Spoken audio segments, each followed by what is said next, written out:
विश्लेषण में आपका स्वागत है। आज हम उस तकनीक की गहराई में उतरने वाले हैं जिसने सचमुच हमारी दुनिया को उलट-पलट कर रख दिया है। हम बात कर रहे हैं सूचना और संचार प्रौद्योगिकी की, जिसे हम प्यार से आईसीटी कहते हैं। देखिए, ये सिर्फ एक भारी भरकम शब्द नहीं है, ये एक पूरा इकोसिस्टम है जो हमारी शिक्षा, व्यापार, स्वास्थ्य, यहाँ तक कि हमारी रोजमर्रा की जिंदगी के हर एक पहलू को चला रहा है। तो आइए, बिना किसी देरी के सीधे मूल स्रोतों से निकाले गए तथ्यों के आधार पर इस तकनीक के विज्ञान और इसके शानदार इतिहास को डीकोड करते हैं। तो आज की हमारी इस चर्चा का रोड मैप कुछ इस तरह रहेगा। हम मुख्य रूप से 4 चीजों पर फोकस करेंगे। पहला, आईसीटी का असल मतलब क्या है। दूसरा, वैश्विक स्तर पर इसके फायदे और नुकसान। तीसरा, कंप्यूटर और उसके बुनियादी घटक। और आखिर में इसके ऐतिहासिक विकास की एक बहुत ही दिलचस्प टाइमलाइन। चलिए, भाग 1 से शुरुआत करते हैं। आईसीटी का अर्थ और इसकी मूल अवधारणा। आखिर जब हम बार बार आईसीटी कहते हैं तो हमारा असल में मतलब क्या होता है? अगर हम इसकी बुनियादी परिभाषा पर गौर करें तो स्थिति बिल्कुल साफ हो जाती है। देखिए, सूचना और संचार प्रौद्योगिकी का मतलब सिर्फ इंटरनेट चलाना या कंप्यूटर पे काम करना नहीं है। ये किसी भी तरह की जानकारी को इकट्ठा करने, उसे सुरक्षित रखने, बेहतर बनाने और फिर एक जगह से दूसरी जगह भेजने की पूरी प्रक्रिया है। आपके हाथ में मौजूद मोबाइल फोन से लेकर रेडियो, टीवी और अंतरिक्ष में चक्कर लगा रहे सैटेलाइट्स तक, ये सभी इसी विशाल जाल का हिस्सा है। कमाल की बात है ना? और ये जो संचार की पूरी प्रक्रिया है ना, ये बेहद तार्किक है। इसे ऐसे समझिए, कोई भी संदेश सबसे पहले एक स्रोत या सोर्स से पैदा होता है। फिर ट्रांसमीटर उस संदेश को एक सिग्नल में बदल देता है। उसके बाद वो सिग्नल एक चैनल यानी किसी माध्यम से होकर गुजरता है। दूसरी तरफ बैठा रिसीवर उस सिग्नल को पकड़ता है, उसे वापस संदेश में बदलता है और बस संदेश अपने गंतव्य या डेस्टिनेशन तक पहुंच जाता है। दुनिया का हर संचार बिल्कुल इसी 5 कदम वाली प्रक्रिया पर काम करता है। अब आते हैं भाग 2 पर, इसके फायदे और नुकसान। चलिए बिल्कुल निष्पक्ष होकर देखते हैं कि इस तकनीक ने हमारे समाज और पूरी दुनिया पर क्या प्रभाव डाले हैं। अगर फायदों की बात करें तो आईसीटी ने दुनिया को सच में बहुत छोटा कर दिया है। कम्युनिकेशन अब इतना सस्ता और आसान हो गया है कि 24 घंटे की कनेक्टिविटी ने ग्लोबल विलेज के सपने को सच कर दिखाया है। दूर बैठकर पढ़ाई करना हो या नए रोजगार के अवसर खोजना, इस तकनीक ने संस्कृतियों के बीच की दूरियों को मिटा दिया है। लेकिन ठहरिए, हर सिक्के के 2 पहलू होते हैं। स्रोतों से मिले डेटा को देखें तो तकनीक के इस भारी इस्तेमाल ने कुछ गंभीर चुनौतियां भी खड़ी की हैं। रोबोट्स और ऑटोमेशन के आने से पारंपरिक नौकरियां छिनने का डर बना हुआ है। साइबर क्राइम और वायरस के हमलों ने हमारी प्राइवेसी को दांव पर लगा दिया है। और सबसे दिलचस्प या शायद थोड़ा डराने वाली बात यह है कि हर चीज़ के लिए इंटरनेट पर हमारी निर्भरता के कारण हमारी खुद की याददाश्त और स्मरण शक्ति कम होती जा रही है। ये एक ऐसी सच्चाई है जिसे हम नज़रअंदाज नहीं कर सकते। खैर, अब मैक्रो लेवल से हटकर थोड़ा माइक्रो लेवल पर चलते हैं। भाग 3, कंप्यूटर और उसके घटक। आइए उस मशीन के काम करने के तरीके को समझते हैं जो इस पूरी क्रांति के केंद्र में है।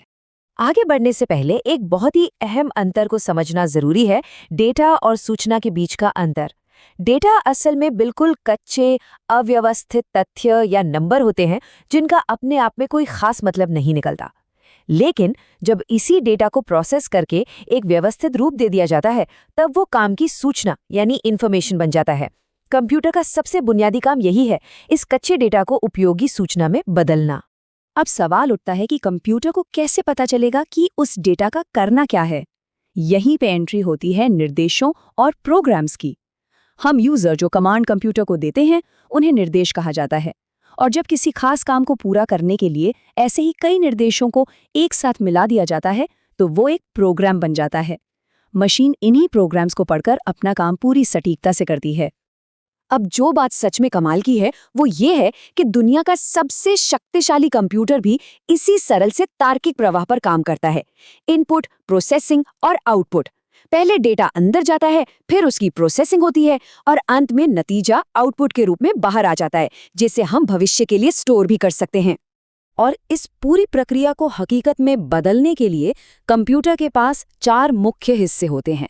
इनपुट यूनिट कच्चा माल अंदर भेजती है, प्रोसेसिंग यूनिट उस पर काम करती है और उसे सूचना में बदलती है, आउटपुट यूनिट उस तैयार सूचना को हमारी स्क्रीन पर दिखाती है और आखिर में है स्टोरेज यूनिट जो इस पूरी जानकारी को सुरक्षित संभाल कर रखती है। ये समझ लीजिए कि ये कंप्यूटर का बुनियादी शरीर विज्ञान है। चलिए अब भाग 4 पर चलते हैं, कंप्यूटर का ऐतिहासिक विकास। अब हम समय में पीछे जाएंगे और देखेंगे कि एक साधारण सी कैलकुलेटिंग मशीन आज के सुपर पावर कंप्यूटर में कैसे बदल गई। आपको जानकर हैरानी होगी कि ये सफर 1642 में ही शुरू हो गया था, जब ब्लेज पास्कल ने पास्कलाइन नाम की पहली मैकेनिकल मशीन बनाई थी। फिर 1890 में डेटा स्टोर करने के लिए पंच कार्ड का आना एक बहुत बड़ी छलांग थी। 1936 में एलन ट्यूरिंग ने मॉडर्न कंप्यूटर की नींव रखी अपनी ट्यूरिंग मशीन से, और 1944 आते आते दुनिया ने मार्क 1 के रूप में पहला ऑटोमेटिक कैलकुलेटर देख लिया था। इसके बाद तो जैसे डिजिटल युग का सवेरा ही हो गया। 1946 में ENIAC बना, जो दुनिया का पहला पूरी तरह से इलेक्ट्रॉनिक कंप्यूटर था। लेकिन असली गेम चेंजर साबित हुआ 1947 का साल, जब बेल लैब्स में ट्रांजिस्टर का आविष्कार हुआ। इसने कमरे के बराबर वाले भारी भरकम कंप्यूटरों को छोटा और सुपर फास्ट बना दिया। इसी का नतीजा था कि 1951 में दुनिया को यूनिवैक 1 के रूप में पहला कमर्शियल कंप्यूटर मिल सका। अब इनोवेशन की स्पीड रॉकेट जैसी हो गई थी। 1958 में इंटीग्रेटेड सर्किट यानी आईसी चिप आ गई। 1964 में सुपर कंप्यूटर का जन्म हुआ। लेकिन जरा 1968 के बारे में सोचिए। डगलस एंगलबर्ट ने दुनिया का पहला कंप्यूटर माउस और ग्राफिकल यूजर इंटरफेस यानी GUI का प्रोटोटाइप दुनिया को दिखाया। उससे पहले बिना माउस के कंप्यूटर चलाना सोचकर ही अजीब लगता है ना। इस एक आविष्कार ने हमारे कंप्यूटर चलाने के तरीके को हमेशा के लिए बदल दिया। फिर आया 1970 का दशक, जो कॉर्पोरेट इनोवेशन का एक बहुत बड़ा दौर था। 1970 में इंटेल ने DRAM चिप बनाई।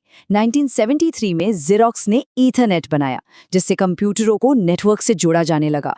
और यही वो समय था जब आज की टेक जायंट कंपनियों की नींव रखी गई। 1975 में बिल गेट्स और पॉल एलन ने माइक्रोसॉफ्ट बनाई, और ठीक अगले साल 1976 में स्टीव जॉब्स और स्टीव वॉजनियाक ने एप्पल की शुरुआत की। और अंत में ये ऐतिहासिक टाइमलाइन हमें वहां ले आई जहां कंप्यूटर हमारे घरों और हमारी गोद तक पहुंच गए। 1981 में ऑसबॉर्न 1 जैसे शुरुआती पोर्टेबल कंप्यूटर आए।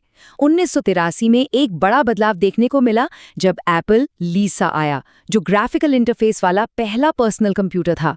और उसी साल गैवेलन SC आया, जिसे आधिकारिक तौर पर पहली बार लैपटॉप कहकर बेचा गया। आज की पोर्टेबल दुनिया की असल शुरुआत यहीं से हुई थी।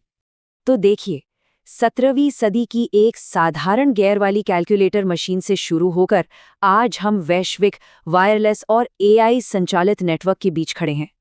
इस सफर को देखकर एक बहुत ही गहरा सवाल मन में आता है। जिस तकनीक ने इतनी तेजी से हमारी पूरी दुनिया का नक्शा बदल दिया है, वो भविष्य में अपना अगला कौन सा अविश्वसनीय कदम उठाएगी? ये सच में सोचने वाली बात है। आज के इस विस्तृत विश्लेषण में हमारे साथ जुड़ने के लिए आपका बहुत बहुत धन्यवाद। मिलते हैं अगली बार एक नई और दिलचस्प चर्चा के साथ।